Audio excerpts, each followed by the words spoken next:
Good afternoon. This morning, around 5:30 a.m., officers responded to a call for shots fired in the downtown area, specifically 2nd and near Commerce. As officers responded, they encountered an RV that had a recording saying that a potential bomb would detonate within 15 minutes. Officers, upon hearing that, decided to evacuate the buildings nearby. So they began knocking on doors, making announcements, having emergency communications, communicate with everyone to get people safe.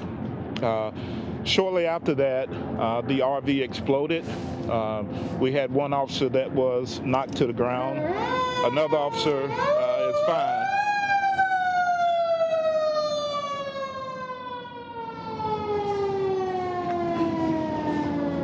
Currently, what we have going on now is we have K9 dogs. All of them are out, partnering with Tennessee Highway Patrol, our federal partners, and we're sweeping the downtown area just as a precaution to make sure that everyone is safe and that any service that needed, we can provide that. And so with that said, we don't feel there's any concern in the downtown area of anything else right now, but we are doing it as a precaution just to search with our bomb dogs. At this time, I'll turn it over to Attorney Don Cochran. Good afternoon and Merry Christmas. Unfortunately, this is not the way any of us wanted to spend our Christmas morning, I know. But I'm Don Cochran. I'm the U.S. Attorney here in Nashville, Tennessee. This morning I briefed the Acting Attorney General, Jeff Rosen, on the situation here in Nashville, and he has told me to tell the police chief in Nashville that we are devoting the entire resources of the Department of Justice to help in their investigation. FBI and ATF are taking the lead in this investigation, and I want to turn the stage over first to Assistant Special Agent in Charge Matt Foster of the FBI, and then Special Agent in Charge Mickey French of the ATF to explain some of the resources that the federal government is going to bring to bear on this situation. Matt. Thank you, Don. The FBI stands with the city of Nashville today in this very tragic Christmas Day event. This is our city too. We live here, we work here, and we're putting everything we have into finding who was responsible for what's happened here today. As part of doing that, there are investigative leads to be pursued. There's also technical work that needs to happen, and we're standing with Metro Nashville Police Department and our federal partners and our state partners to bring every resource we can possibly bring to bear to find out what happened here today and to bring those responsible to justice. The investigative leads, I'm sure you understand, is not something that we can talk about. As we continue to pursue every tip, I would ask the public to go to www.fbi.gov/Nashville. It's www.fbi.gov/Nashville, where an online tip submission process has been set up. Please tell us what you know. We need your leads, we need your help. You can also call 1-800-CALL-FBI. Call in tip information if you know anything about what has happened here today. We'd appreciate your help. On the technical side, our focus will be on bringing the technical experts of the FBI from across the country, including the FBI laboratory, our hazardous devices school, and our experts from evidence response teams nationwide into Nashville to help process this massive crime scene, along with the ATF, Metro Nashville PD, and the many other partners who were part of this effort that will continue. We will find out what happened here. That's all. Good afternoon. My name is Mickey French. I'm the Special Agent in Charge for the ATF Nashville Field Division. ATF is continuing to be a critical partner with the Metro Nashville Police Department as well as our federal counterparts. ATF responded this morning with several groups and personnel from the Nashville Field Division. We've also activated our national response team. That particular team is made up of specialists as well, certified explosive specialists, chemists, engineers, as well as evidence recovery, interview teams, and so forth. We'll be coordinating that with with Metro Nashville Police Department as well as the FBI, and we'll put together a team that is going to collectively work this investigation to the fullest. Our main priority is obviously to keep our Nashville citizens safe and secure, and we'll work jointly with everybody here to do that. Thank you.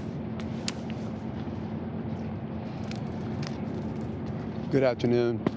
I'm going to give you just a quick update. I know Don earlier had mentioned as far as the fire department's role at EMS, we did transport 3 individuals with minor injuries, but right now what we're doing is with our structural engineers, along with our urban search and rescue, hazmat teams, we're going into the buildings, making sure, number one, that the building is sound and ensuring that there are no other victims or anyone that are there. So a lot of moving parts. Again, my hat goes off to all the teams working together as one unit, and we'll continue to work on until the job is done. So thank you.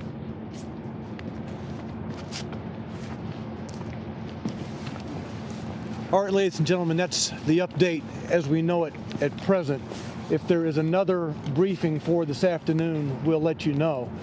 But you pretty much know what we know at this juncture as far as our community is concerned. Again, to reiterate, we know of no other imminent danger to the city at this point. The bomb dogs going through the downtown area now are doing that as a precaution. Okay? I can't hear you, Harriet. Do we have a number yet, maybe an estimate of how many buildings have been damaged in this incident? I'll talk with Joseph Pleasant from OEM. I can tell you that several of the buildings on 2nd Avenue have structural damage. Several of them have been damaged, some more than others, but we'll get that for you. I know that, as Chief Swan said, the fire department's looking at those structural issues now to determine any more potential impact. For bottom line, Don, at this point, do you know the target? Do you know the purpose of why this happened? As the FBI said, we will find that out. There are a number of people working right now on Christmas Day running leads throughout the city. From our police department, the FBI, ATF, answers will be forthcoming. We can't discuss those with you now or exactly what we're looking at, but answers I'm sure will be forthcoming. Don, was there a body found? I have no information about any body being found. We do not know whether anyone was in the RV when it exploded. We do not know whether anyone was in the RV when it exploded.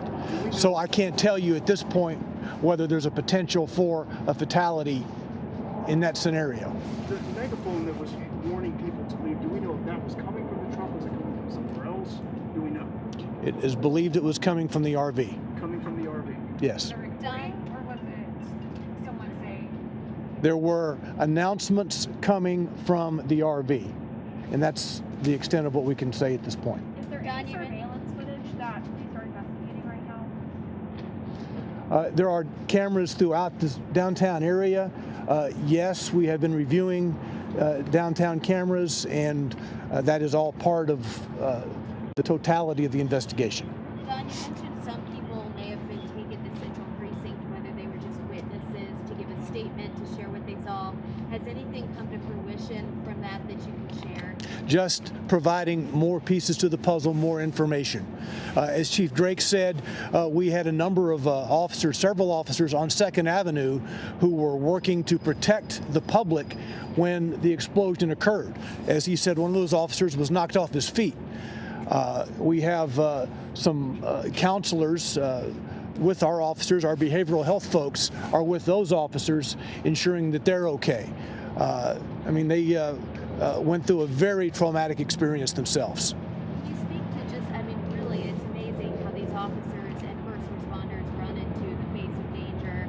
They knew, according to that RV, that there was some kind of threat, and they continued to take their time to get people out. Well, they went to the residential areas on 2nd Avenue and did their best to get people to safety. Obviously, they heard the announcements coming from this vehicle. They took them seriously, and we're working to seal the streets, to protect folks, and we think it worked. We think lives were saved by those officers doing just that. All right, thanks very much, folks.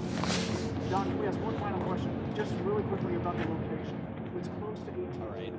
All right, we've been listening to officials update us on the situation in Nashville, Tennessee, where an RV exploded earlier this morning.